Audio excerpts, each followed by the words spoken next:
এই ঘড়িটা কত টাকায় নিলাম এবং এর ভিতরে ভালো কি দিক রয়েছে।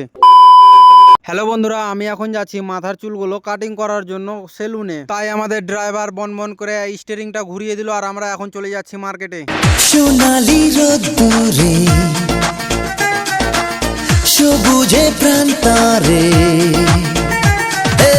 সোনালি রোদ্দুরে সবুজে প্রান্তরে, এসো না সোনা রোদ মেখে দূরের ওই আকাশে আলবেলা বাতাসে যাই আজ নামটি লিখে দুজনে।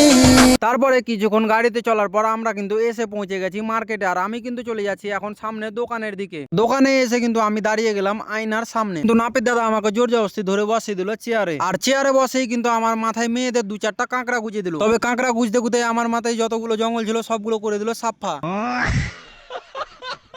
তারপরে মাথায় হাত দিয়ে হিরো আলমের মতো একটু লুকটা দেখছি ঠিকঠাক হয়েছে কিনা, কারণ কাটিংটা একটু কেমন কেমন হয়েছে দেখি। তবে কিন্তু লুক দেখতে দেখতে এসে দেখছি বন্ধু এসেও বসে গেছে। আর বেশি দেরি না করে ফোন পে স্ক্যানটা খুলে 70 টাকা পে করে দিলাম। কিন্তু টাকা পে করার সাথে সাথে চলে আসলাম এই দোকানটাই। দোকানে এসে এক গ্লাস অর্ডার দিয়ে দিলাম লেবু সোডা। তবে কিন্তু এই লেবু সোডা কে কে খেয়েছো একটু কমেন্ট বক্সে জানাবা। আর দোকানদার চাচা কিন্তু এক গ্লাস লেবু সোডা বানিয়ে গ্লাসে ঢেলে আমাকে দিয়ে দিল। আর গ্লাসটা নিয়ে কিন্তু আমি মেরে দিলাম লেবু সোডা। কিন্তু লেবু সোডাটা খেতে কিন্তু অনেকটাই দারুণ। তবে কিন্তু এই লেবু সোডাটা শুধু দারুণই না, অনেকটাই অসাধারণ। ये बड़ी अच्छी बात कही आप। তারপরে কিন্তু লেবু সোডা খেয়ে চলে আসলাম আখের রস খাওয়ার জন্য।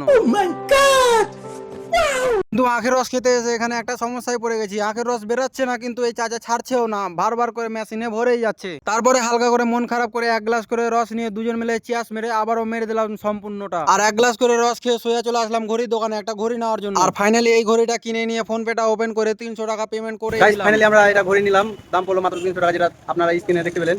তো ঘড়িটা একটু কেমন হয়েছে কমেন্ট বক্সে অবশ্যই জানাবে। আর এই যে দাদার কাছ থেকে নিলাম ঘড়িটা, তো দাদার ব্যবহার আচরণ অনেক ভালো। আর দেখা হবে তোমাদের সাথে, আরো ভিডিওটা কন্টিনিউ দেখতে থাকো। আমি কিন্তু একটা ঘড়ি নিয়েছি আর কয়েকটা যাবতীয় সামান নিয়েছি। আর আমি কিন্তু বেরিয়ে গেলাম রুমে যাওয়ার জন্য। তবে কিন্তু আমি একাই নাই, আমার সাথে রয়েছে বন্ধু আর আমাদের ম্যাচ ক্যাশিয়ার। আমরা এসে বসে গেলাম টুক করে গাড়িতে আর এখন চলে যাচ্ছি আমরা রুমের দিকে। তবে তোমরা কি করছো আমার পেজটাতে ফলো করে একটি লাইক করো। দেখা হবে অন্য কোনো ব্লগে।